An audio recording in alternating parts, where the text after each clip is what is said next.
D'abord, il faut voir que les intérêts mobilisés par l'économie du mal-être, du mal de vivre et de la maltraitance sont absolument considérables. Si je prends par exemple le trafic d'armes, les 5 puissances permanentes membres du Conseil de sécurité, qui normalement ont donc des responsabilités particulières sur la paix mondiale, sont aussi les 5 premiers vendeurs d'armes.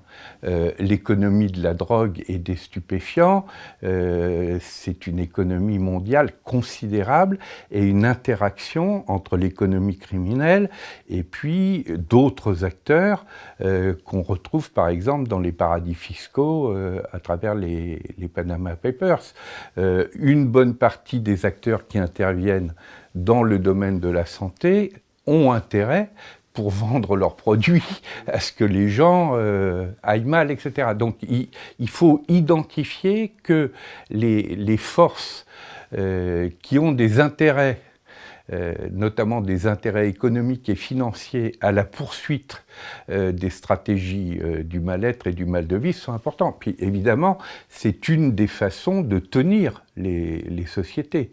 Quand les gens sont déprimés, tristes et isolés, ils sont évidemment beaucoup moins transformateurs et subversifs que quand ils sont heureux et solidaires.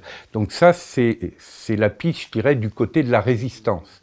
Mais l'autre piste, c'est du côté de l'expérimentation anticipatrice, c'est-à-dire que l'ensemble des acteurs, c'est toute la créativité citoyenne dans le monde entier, qui disent non, nous, au contraire, nous allons nous orienter vers des stratégies de bien vivre, de sobriété heureuse, et nous allons nous organiser en conséquence, et à ce moment-là, y compris obliger les acteurs en situation de responsabilité et de décision à arrêter cette course folle vers l'abîme. C'est des Václav Havel, des Mandela, mais cette fois à l'échelle planétaire et pas simplement à l'échelle d'un seul pays.